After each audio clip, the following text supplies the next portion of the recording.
Dan, listen to me. When I tell you I hit this one dude so hard, I thought I killed him, champ. Hit him so hard with a right hand.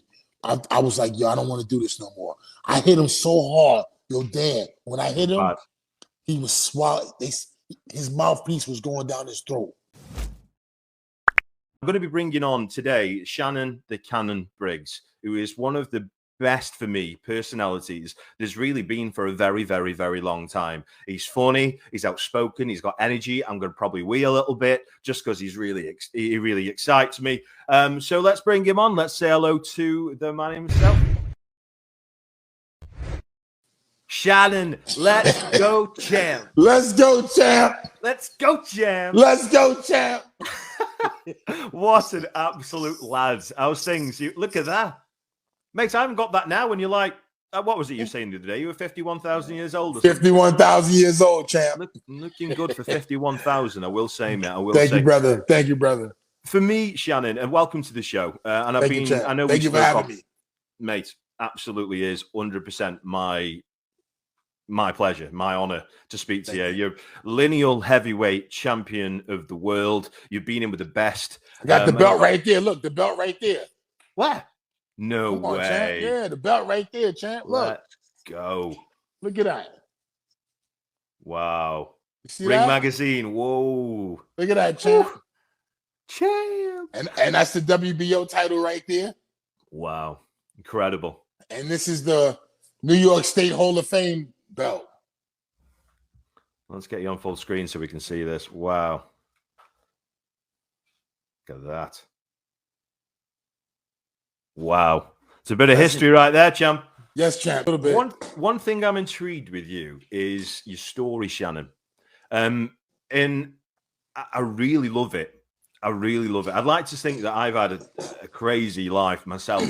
But with yourself, maybe even more crazy in many different ways. I want to start really with you, Shannon, from the very, very beginning. And I'm going to ask some pressing questions today, Shannon. Okay. And I mean them in the most respectful possible way. No problem. I say that like I'm bigging it up, but it's really not that bad. But still, I really do. I'm a massive fan of yours. I love your energy. Love everything about you. So starting from literally the very, very beginning, what got you into boxing? Man, so I want to say it might have been around 1986. I had seen Mike Tyson fight on television, and he was like, we were just sitting around watching. He was from the neighborhood, so we were like, oh, that's dude from the neighborhood. So that kind of like gave us interest, and then like other things in the neighborhood, we started playing baseball. Then we played football, and we just played everything, but we didn't have boxing gloves. So a friend of mine, his dad, his name was Gary Lindsay. He bought us some boxing gloves. He bought some gloves for us, to stay out of trouble and to work out. He actually was renovating a new building that he bought, apartment building, and we were actually in the basement. We worked for him, which is something that I'll get back to later on. But we worked about a summer and a winter to renovate this new building, which you might call a flat, and and in doing so, this was like 86 when we were doing that. We were exercising because we were helping like demolish this old building, then help build it back up. So I want to say he bought the gloves. We gave it a shot in the neighborhood. It was just like we was all like on the basketball court, with boxing gloves. But I was really good at it. So I fast forward to 2 years later. A friend in high school asked me to go to a gym with him one day. And I was like, nah, we'll see. He was like, yo, I see you fighting in the neighborhood. You're pretty good, man. You should go to a gym. So we made a bet. I lost the bet. It was over a girl. I lost the bet. When is it not over a girl? Exactly. When is it not over a girl, right? I lost the bet. And losing the bet, he was like, yo, you got to go with me to a gym. So I was like, all right. And I kept promising him I would go. Eventually I went. And I was in like 88. And I fell in love with it, champ. To be honest with you, Dan, when I walked in, the smell, they had music, the radio was on, the speed bag was flying, people was in the gym. It was guys, girls. It was like wow. And for me, I think being an only child growing up with no brothers and sisters, I've always gravitated to having company. So here was this big gym full of people. So I signed up, and it wasn't always like that, but I kept coming back. And I would say I would fast forward to like 3 years later is when I got serious with it, because life was in a bad place. During these times when I mentioned going to the gym the first time, and throughout those years, I was homeless. I was a homeless teenager. Me and my mom, we had lost our apartment, and we would stay place to place, and we would get a place and we might lose it. So that was a rough time for me, especially because, Dan, I wasn't a guy who grew up like in the streets. Unlike like Mike Tyson and some fighters, right. I had a mother, my stepfather was in and out of my life, but I went to private school. I went to Lutheran school. I went to Catholic high school. So I kind of had like a little base. And then when I lost everything, that's when I lost everything. And then I had to go to the streets and learn how to survive. And boxing helped me a lot. It got me, it taught me, got my hands ready for what was to come. It gave me confidence that I could defend myself in the mean streets of Brooklyn in the 80s. And then it got me occupied. And then in 1991, I decided to get serious, because it was like, I'm going to end up dying in jail. My stepfather was in jail at the time. He eventually died in prison, and my mom died. Sorry to hear that, mate. Yeah, thank you. My father died. My mother died of a drug overdose on my birthday. So it was like, it was like, I got to do something. And fortunately, I had boxing to fall back on. So I gave it a shot. I didn't make the Olympic team because I had a hand injury. If you can see my hand right there on top. Wow. I hurt my hand. So I didn't go to the 92 Olympic trials. And then I just turned pro. So in turning pro, I just was fighting, man, and having a good time, building a career for myself, and trying to, get something where I could call my own, a home, a family, and stuff like that. So that's what I've been working on, Champ. And I'm still at it. I'm still working hard. I have 3 beautiful children. My wife, we've been together for 30 years. No outside children, just my kids with her. And I'm just happy to say, man, I'm living a dream. Here a guy who was a homeless teenager who has a family now, and 2-time heavyweight champion. Can't beat that, But I'm still going for the gusto. It ain't over.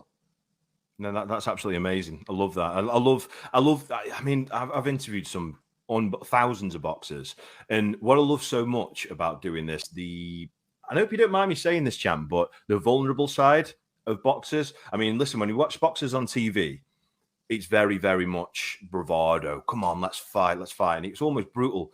But right. I know the deal. The deal. Do you know what I mean? And it's not like that. These are real people. These are real people. Tough times make tough people. There you go. Yeah. So absolutely. Apart from Jake Paul, could you call him tough anyway? Anyway, we'll talk about him a little bit later on. So you fought Lennox Lewis back in 1998, I believe, and you nearly knocked that guy clean out. Lennox Lewis said that you were the biggest puncher and the fastest puncher he's ever fought. Let's go, point blank. Yeah? Yeah. Which is, for me, and I hope you don't mind, again, whether you mind me saying this or not, it's my opinion. I think Lennox Lewis is the best heavyweight of all time. I do. Thank you. I really do. Arguably, yes, I could say that top 3 for Joe Louis up there. Muhammad Ali was very good, but he did get beat. George Foreman. Well, we can't take away that they took 3 years from Ali, like 3 or 4 years that we don't know how good he could have been had he stayed active. His style, you have to be active with that style, So as far as kind of, you said earlier on that you were homeless as a child, which is, I mean, that's like my worst nightmare. That is, champ. I'm being serious. Like, I love my family more than anything in the world. Like, I love them. I'm a proud dad of 2 kids, and I love them more than anything. But I couldn't think of anything more scary. And we're all that close. Like, we're only a couple of levels. You lose a job. Are you with me? Or your family member might die. You can't stay at their house anymore. And we're all in the same position. That's why I show respect to every single person. So talk to me about that then, about, your homeless times. Well, I tell people when I was homeless, it traumatized me because, again, I was 13, 14 years old. I came home from school and I went to stick my key in the lock, and the lock was knocked out. They had knocked the lock out, and I, even though the lock was gone, I knew it. I remember still putting the key inside the hole, knowing it wasn't there, because I must have it must have been something leading up to that day where I must have thought, like, my mother had told me, hey, I got to pay the rent. And I'm sure that was a lot of that going on. And I just didn't want it to be true. And then I looked in the hole. And when I looked in the hole, I could see inside the house, and I could see it was empty. They had took the couch and they had took everything. So I was just looking in the hole, and I just was standing there. And because I had my key around my neck. And I remember just like pretending like the key was there and I was just going to wake up, and it wasn't true. And then a lady, the neighbor, came out, and she said, she called me baby. She said, baby, come here. She said, her name was Mother. We called her Mother. And she said, your mother's on the phone. And my mother had called from her sister's house and said, crying hysterically, having a nervous breakdown, saying, Shannon, they kicked us out. Come over here to your aunt's house. So I wound up, leaving the building. I had been born and raised in this building. I had lived there all my life since I was born, and I was 14 years old. And here I was now. I was no longer a resident. So when I left the building, I took a bus to my aunt's house, and we stayed there a night or two before she told us that we had to leave, because her husband at the time, he didn't want us, nobody at the house. He didn't say it was a lot of people, and we were just devastated. So we went to our other sister's house, and we stayed there for a few nights. And then we just went a few places, and eventually we stayed at my aunt's house for quite some time. I want to say like a year and on and off for like a year or two, maybe longer. And eventually we got a spot, and it went downhill. My dad, like I said, was on the run. He was on the run, and he got caught, and he went to prison. My mom was suffering from drug addiction at the time. And a lot of times I was just home. So I was, now 15, I was now 16, 17, 18, raising myself really, and trying to do the best I could for my mom. She was in and out of like psychiatric hospitals and drug rehabs. So, it made me a man overnight, to be honest with you, champ. To be honest with you, Dan, it made me a man overnight. I would have never been able to climb the stairs to fight George Foreman or Lennox Lewis or anybody had my life not taken that terrible turn. And I had to grow up. I was forced to survive, and it made me tough enough to go into the boxing ring. I didn't have a lot of boxing experience. I only had like 30-something amateur fights. But I was pretty good, obviously. Obviously, right? I was good enough to be considered. I had won the U.S. title, by the way, the U.S. championships while I was amateur. I was 19, 20 years old when I did that. And so I had a lot of promise. But to be honest with you, Dan, my biggest focus was trying to get my mom off the street and trying to make money. I wasn't really, people ask me a lot about my career, and I'm not proud to say that, I had these great aspirations of being a boxer, and I met my dreams. No, I didn't, because every aspect for me, it was to take care of my mom, to get her off the street. Eventually I got an apartment, but she, drugs, she fell victim. But I wanted to survive, and I wanted to take care of my mom. And now I'm taking care of my family the best way I can, which is, being Shannon Briggs. So it's been a journey, but I've been using it, and if you don't mind me, I'm sorry if I'm saying too much, but Shannon, there's nothing you can say to me, mate, is too much. Okay, massive respect to you, mate. I'm a massive fan of yours. Thank you, I would definitely wouldn't be asking these questions if I didn't massively respect you, my friend. Thank you, you're brother. Definitely not going on. Please carry on, mate. Thank you, champ. Thank you.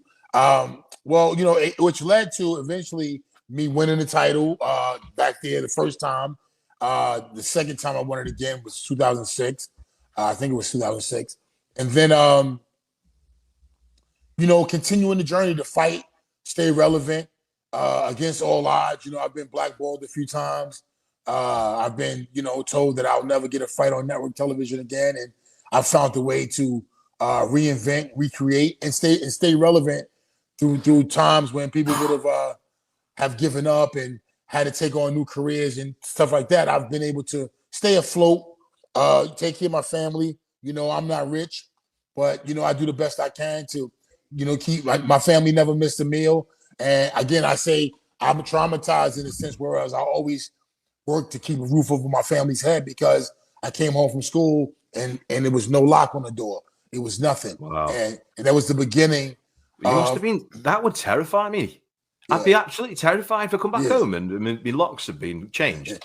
I'd be like, what do I do now?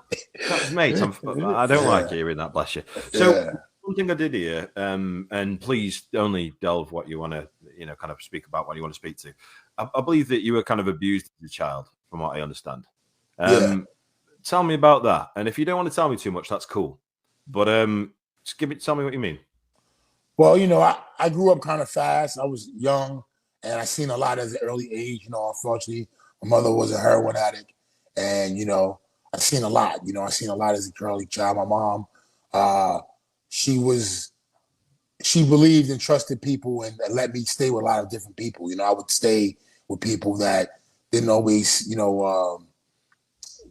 let me see a lot. I've seen a lot. At an early age. I've seen a lot, and that's a form of abuse because it leads you into things that you might have never been, upon. Never approached or seen. Right, never approached. Right. So that's and then I think at an early age I was forced to grow up. I started working when I was 8 years old. I've been working since I was 8. What's your work as an 8-year-old? Yeah, I was I do that too if I could. I was packing bags at the supermarket. I would ask the cashiers at the supermarket, like the Tesco or the Sainsbury's. Like Costco kind of thing. Like Tesco, Mate, them supermarkets in America are massive. Yeah, you got Tesco, right? What you got? Got Tesco, right? Tesco, Asda. Oh wow. Aldi. Go on, big Aldi. What's this called? What's the other one? Sainsbury's. Yeah, so the way that you Americans say things does make me laugh. We'll say Sainsbury's. Sainsbury's. What is it? Sidewalk and all this elevator. Exactly. We took their language and ruined it. Yeah, 100%. So I was saying that to say, like, through my trials and tribulations, what I did was I was fortunate to find boxing, as well as I hit a hole one time. I hit a depression hole bad, Dan. Throughout my years of ups and downs, it's like I tell people, my life is like a roller coaster. But I hit a down point, man, and at this point I ballooned up in weight, and I started I had bad thoughts of what where my life was going and what I had been through, and then I started this mantra, champ. I started saying the slogan, "Let's go, champ," as my cheerleading buddy. You feel me? I guess never having brothers and sisters. I never had nobody to really believe in me and support me and encourage me. No support network. Right. I'm with you. I had to be my own support network. I had to make a lot of decisions since I was 8, 9, 10 years old on my own. You know what I mean? So, but I never was grabbing upon that. I wasn't grabbing upon my old resources like, yo, champ, look what you've been through. Because I never considered myself a champ. To be honest with you, Dan, like I said earlier, I didn't have the aspiration of being a boxer. I had aspirations of eating today. You know what I'm saying? Yeah, absolutely. So, I didn't know how long boxing was going to last. Every day I was talking to Mike Tyson. I was on his podcast, Hot Boxing, and I told Mike, I said, for me, it happened all so fast. I went to the gym one day, and the next thing, it was never planned. And he looked at me and he said, wow, me too. And people talk about this. He said, it just was happening. I was just in a moment. It wasn't a thing like I'm going to dream to be a boxer. So it was always like, let me make it. Let me make it to the next day. And okay, so I say that to say when everything, I just had like so much weight on my shoulders and stress. I want to say about 13 years back or less, 12. I was at my end's point. And I started training. To come back. And not to come back, to be honest with you, Dan. It was to lose weight because I was like 400 pounds, depressed, suicidal. I was just in a bad place. And I was eating bad. And I met a guy in the supermarket one day, old white guy. He told me, he said, hey, if you want to eat right, this is what you do. And it was a store called Whole Foods, a supermarket. And he took me down every aisle, champ. And I bought everything he said. And I said, this is all I'm going to eat. And so I said, this is all I'm going to eat. And I ate that for like the next 11 months. I lost 168 pounds. Wow. I started eating beets every day, coconut water. Man, the man saved my life, man. And shout out to my man. You know what I mean? So he saved my life. And I went on a music diet. I didn't want to hear no more gangster rap music about killing, about nothing, balling and spending money in the club. I didn't want to see nothing on TV about crime, killing, murder. It was all bad because I realized, again, I was traumatized from my youth on what I've seen early. I've seen people shot. I've seen people killed. I've seen people raped. I've seen things happen. I've seen so many things happen to my mother that it hurts me. I live in pain. I live with it all in my memory bank. So I don't need to be reminded of it with music or with certain things. I started listening to just instrumental, just like I love hip hop or beats, just beats. You know, classical without music, the negative. Without the negative. Yeah, What time is it? I want to hear it. I'll say BS because it's before 9 o'clock. Right. But just not the negative. You know. Yeah, because I mean, what joy does that really bring? I mean, they're talking about drugs, and they're talking about killing, and they're talking about using women as objects and all that kind of. I'm with you there, mate. I'm definitely with you on that one. Yeah, I had to get off that, so I left it alone. I went on just the beats, and I just started working out again, and made that. I was like, you know what? I know for a fact. And also, I stopped drinking alcohol. I have been drinking alcohol since I was 13, 14. I started drinking. It started with beer. And then it would be like when I go out with the boys to the bar, we drinking, having bottles and shit. You call it pint. You call it pints. We drinking pint after pint. And and so I decided I've been 13 years clean, no alcohol. Maybe 14 years clean, no alcohol. And I feel amazing. I got in phenomenal shape. I've had great, fights on my comeback, 10 wins. And I just been chilling out for the last couple of years. But I say that to say as well, when I was going through my depression, I needed something to trigger myself. So I started saying, "Let's go, champ," as my slogan to activate me, to also like a safe word. Like if I see myself like dreaming or floating off thinking about something negative that somebody did something, I would say, "Let's go, champ." It can proper engulf you as well. Yes. Proper, it's a poison. It's horrible. But it's good poison. It's good shit. It's good. When you're saying good, when it's good, yeah. But and I'm talking from this, and I'm going to go deep with you. Yeah, like I'm talking from personal experience. I've gone through I told you earlier, massive journey over the last 6 or 7 months. I've lost nearly 13 stone in weight in that time. Wow. And that's a huge amount. Champ. Thank you, bro. Thank you, mate. I feel amazing for it. I really do feel amazing for it. But mate, it's a vicious circle, It's a vicious circle because you sit there and you drink and then drink because then you eat and then it's just warm and then you hate. I'm going to say something. I don't know why I'm going to be so raw with you, but you're being straight with me, so I'll be straight with you. Something amazing happened to me the other day. I used to do a lot of singing, and I was in like pantomimes and theatre and all that kind of stuff.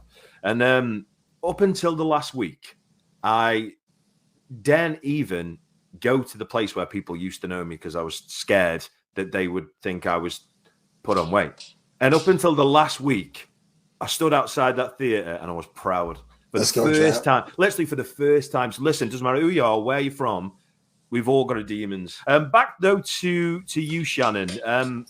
You were on Mike Tyson's podcast with him recently, and you got quite deep with him as well. When Mike was talking about his parents being sex workers. Yeah.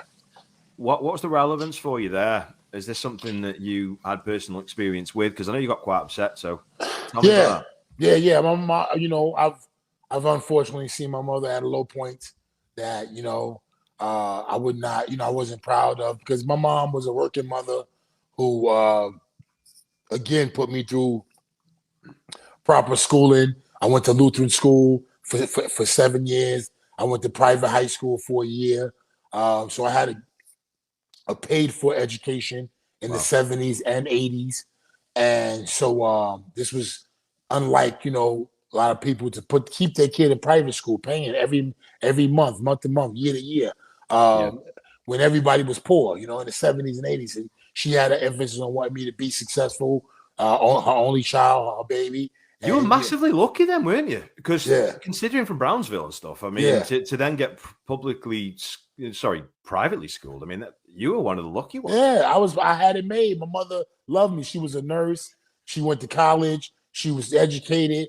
She had came from the South, and she had made it. She had a nice apartment, a nice flat in a private building. She always kept a job. She was in college. She graduated. My mom was a very successful woman of her time, and unfortunately, she succumbed to drugs. It came to drugs, and I'm not gonna blame anyone, but she got a drug habit, and for a long time, putting me throughout school, everything, she was able to maintain it and keep me nice and clothes. Wow. I never missed a meal. Dan, Wow. I didn't have no bad childhood, like, oh, I was this and that. No, I've seen a lot.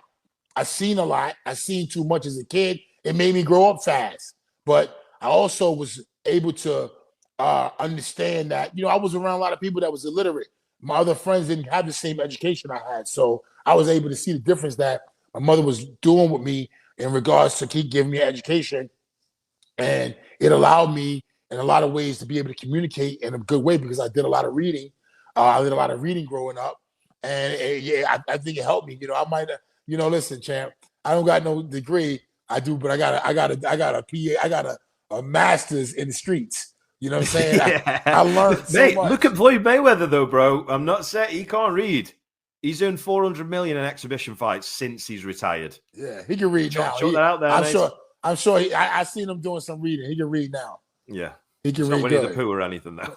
No, he was reading some good stuff. He can read. He can read good. I'm joking. Yeah, he learned some good stuff. He doing his thing with the read. Listen, that's what you got money for, to get your education. My mother was working hard to get me to get money so I could be educated. If you leave a child alone, he's gonna be uneducated. Floyd put all that time in the boxing. Now he got somebody to come in. He can get an AI to read for him. How good! Did you see Floyd the other day in that exhibition? No, I didn't see it. I see it. No, I missed it. He is special, that man. Yeah, honestly, come 46 years of age. Yeah, I swear to God. I mean, don't get me wrong. The guy didn't have the best pedigree. He was an MMA fighter. He had one pro fight, but still, I mean, he'd literally hit you with any shot whenever he wanted. It was magical watching him. Just wish the promotion was better. Going on to you, and I'll bring it a bit lighter now because we've gone through all the testing questions, and I think you are absolutely hilarious. Okay, and the stuff you used to do to get fights, this isn't new. This isn't new to the industry. Muhammad Ali did it with Sonny Liston. I remember Sonny Liston pulled that fake gun out and started shooting in the air, and Ali absolutely, pooed his pants. Yeah. But you were trolling everyone, Davey Day, everyone. But the main one, of course, was Wladamir Klitschko, and you did some so funny things. But this, I'm going to show everybody, this is the funniest thing. So basically what happened, and everybody, if you haven't, make sure you like and share. Much appreciated. Somehow you found out he was on this surfboard in the middle of the sea. I don't know how you found out that he was on this surfboard in the middle of the sea. A girl told me. Another girl. Hey, the girl again. She's back. And you just got the speedboat and started. Right, watch this. It's so funny. Go. What's up? Let's go. Everywhere you go, I go. Funny or what? Huh? Funny? Yeah, you think it's funny? You think it's funny now? You think it's funny? Now you see me, I'm everywhere, baby. Everywhere you go, I go.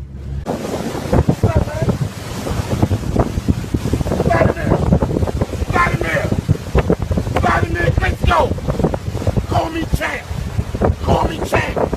Call me. Yeah, make a wave, dog. Make a wave. Yeah. Oh, yeah, champ. Oh, little man.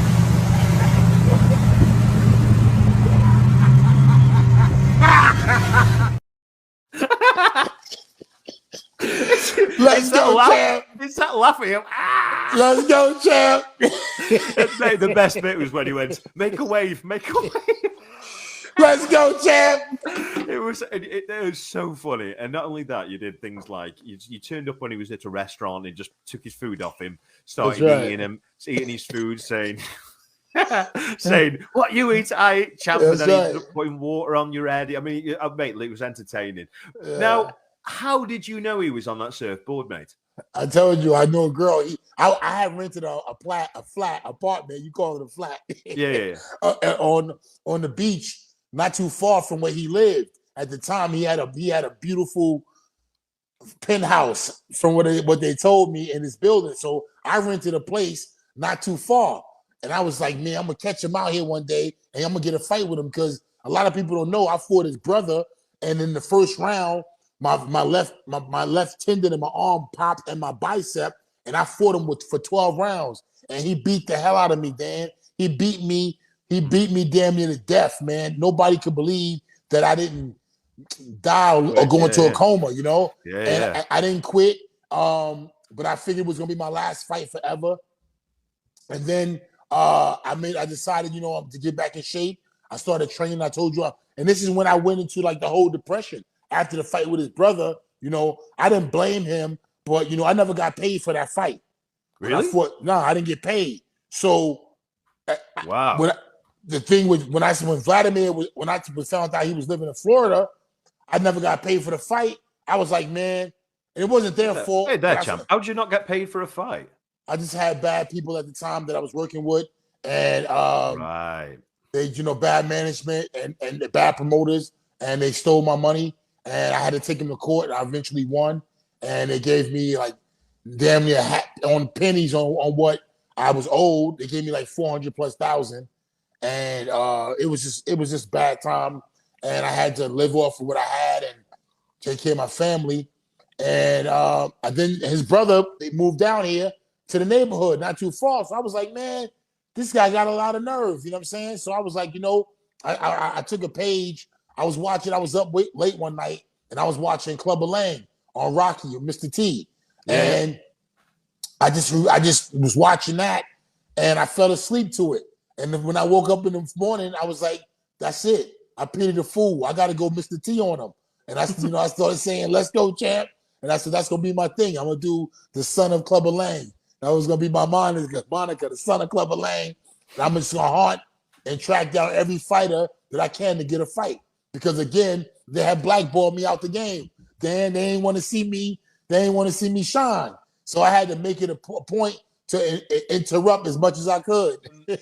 You're interested in the influencer side of things, aren't you? And fighting maybe someone like Rampage Jackson. Yes, brother. That's interesting. Tell me about that. Yeah, I don't like him. You know, he ugly and he thinks he can fight, but he can't. He can wrestle. Wrestling is just that. Wrestling. They ain't even wrestling. It's wrestling, not wrestling. They want to grab you and do all that. Real men, see, that's why I love England and the UK so much. I love England because this is the birthplace of fisticuffs. You know what I'm saying? Where men was fighting over there first with the hands. They want to wrestle. Nah, he can't. He think he tough. Put the gloves on. I told him so. He been finding his way out of it, but we gonna eventually get it on. Is he dangerous? Do you feel? He's strong. You know, I seen him in person. He's strong. You know, you gotta be careful with any man, you know, over 200 pounds that know how to throw a punch because it don't take much to knock it, to make your brain show. You know, your brain sits in a little scoop of water. You know what I'm saying? Yeah. If your brain hits your skull too hard, you know what I'm saying? That fluid that's in there, that's how you get knocked out. That's why when I hit him in the chin and his brain do like this, he go to sleep. It's pretty amazing. It's all right. It's all right. You're not hitting the camera, are you? He gonna go. I just knocked out the camera. He gonna go right. Have that Rampage. Yeah, apparently the science behind knocking someone out on the chin, especially, that's right. It's quite cool because it's 6 pounds. We'll get Shannon back in shortly. 6 pounds of pressure is all it takes. So basically, when your chin moves, like, just a bit of science for you, I'm a bit weird like that. When your chin moves in a certain kind of way, it pinches a nerve behind your ear. Now, I'm sure you've had this because I've had it before. During sparring, I know you've had it, where you can't. The pain there's nothing like it. Honestly, you can't chew, you can't anything. And I remember the only time I actually got put down is when I'd sparred a week after when I had that pain and I got put down because I was obviously injured still from it. But mate, George Foreman hit me with a right hand, Dan. He hit me with a right hand and he hit me and I was knocked out cold. And then he hit me. I was gonna go down. I was fading out. I knew I was knocked out. And he hit me with a left uppercut and he woke me up. And I looked at him, and I grabbed him, and I was like, oh, my God. But my jaw was hurting so bad. It's like my jaw went into my brain. My jawbone, it's like, it was unbelievable pain, man. He was hitting so hard, man. I couldn't believe it. I mean, George is one of the biggest punchers of all time, isn't he? Probably him and Ernie Shavers got to be up there. Well, apparently, a lot of people say Mike Tyson is one of the biggest of all time. But Lennox Lewis said you punched harder. Nah, Lennox hit hard, man. Lennox hit so hard. No, than Mike. I know, but Lennox hit so hard. Trust me, Lennox hit hard. He hit me so hard, I didn't know where I was at. Yeah. I didn't even know where I was at. But when I hit the ground, I was laying there. I didn't even know where I was at. And then I came to, and I just stood up. I thought I was at home getting out the bed. You know how, like, you at home and you say, just get up? When he hit me, I was on the ground. I was like this. And then I was like, well, I'm home. Let me get up. But when I got up, I was in the fight. I was like, oh, shit. Yeah, you're not the first person to tell me that. I interviewed a bare knuckle boxing legend, Jimmy Sweeney. He's involved in BKB over here, and he said that he had a similar kind of thing when he got put down. And all you can remember is his message saying like, "Oh," he says, "Turn this off the TV. It's crap. Like, turn this." This is what he remembered. It's like turn this off the TV because it's crap. And then he went, "What? Oh my God, people are on my backside." Wow. So, you wouldn't believe how many people say that, to be fair. I want to bring it to the modern day a little bit, Shannon. Okay. So you've got the likes of, I'm going to say specifically 2 different fighters. And I like these fantasy fights. I don't know. I like it. It's cool. How do you think you'd have done against the likes of Anthony Joshua and Tyson Fury in your prime? Man, I don't know, champ, because the game has changed, it's advanced, the training techniques have advanced, the food has advanced. I mean, I don't know about you, but I never heard of kale in my life until I got older. I never heard of the plant kale or the whatever you call it, the lettuce kale. There was no kale. There was a lot of things that wasn't available, food, science training techniques, recovery techniques. So again, the game has changed, but every era had gotten better. The men got bigger, the men got stronger, faster. So I'm with you, champ. I'm with you, but okay, let me answer a bit more direct question. Do you think the Shannon Briggs that nearly stopped Lennox Lewis would have beaten Anthony Joshua?